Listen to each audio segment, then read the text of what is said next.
కానీ ఇప్పుడు చాలా క్లియర్గా ఒక లైన్ అయితే తీసేసుకున్నాయి కదండి మీడియా హౌసెస్. అధికార పక్షం ప్రతిపక్షం అనేటువంటి లైను దాదాపుగా అంటే మన చెప్పకపోయినా కూడా తెలిసిపోతుంది. ఈవెన్ సామాన్య పాఠకులకి ప్రేక్షకులకి ఫలానా వాళ్ళది ఛానల్ ఫలానాది.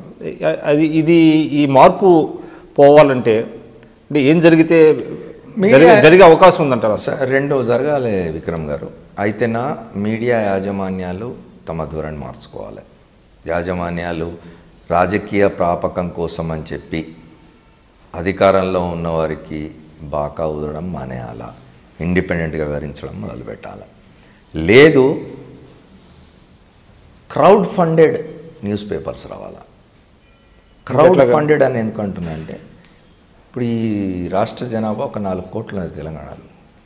ఆంధ్రప్రదేశ్ రాష్ట్ర జనాభా ఒక 5 కోట్లు ఉన్నది. మొత్తంగా తెలుగు రాష్ట్రాల జనాభా 10 కోట్లు. ఈ 10 కోట్ల మందిలో 1 కోటి మంది ముందుకొచ్చి తలా ఇన్ని డబ్బులు కాంట్రిబ్యూట్ చేసి ఒక ఇండిపెండెంట్ పత్రిక నడపండి, మీరు ఏమైనా రాయండి, ఎవరినైనా వ్యతిరేకంగా రాయండి, ఏ ప్రతిబంధకాలు లేవు అని స్వతంత్రంగా నడిపేందుకు పత్రికను తీసుకురావడానికి ప్రజల ముందుకొచ్చి ఫండింగ్ చేస్తే అది ఇండిపెండెంట్గా పనిచేయగలదు తప్ప లేకపోతే ఇంక వేరే మార్గాలు చెప్పండి.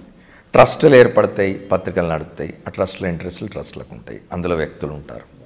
లేదా పొలిటికల్ పార్టీల ఇంట్రెస్ట్తో కొన్ని పత్రికలు నడుస్తాయి, వాళ్ళ పొలిటికల్ ఇంట్రెస్ట్ ఉంటాయి.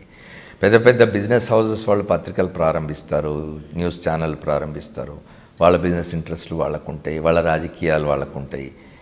ఎట్లా ఏ రాజకీయాలు లేకుండా ఏ వ్యాపార ప్రయోజనాలు లేకుండా స్వతంత్రంగా ఎవరు తప్పు చేసినా ఇది తప్పు అని చెప్పగలిగిన పత్రిక రావాలంటే క్రౌడ్ ఫండింగ్ జరగాల.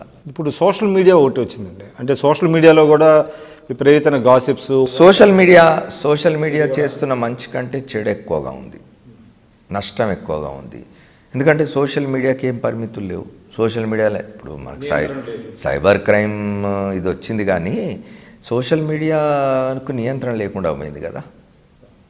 ఏం రాసినా ఏం ప్రచారం చేసినా చెల్లుతుంది. తర్వాత చాలా స్పీడ్గా చాలా వేగంగా ప్రచారం జరుగుతుంది కదా, చాలా సెకండ్స్లో వెళ్ళిపోతుంది వరల్డ్ వైడ్గా. నష్టం అనేది సెకండ్స్లో జరిగిపోతుంది వరల్డ్ వైడ్గా.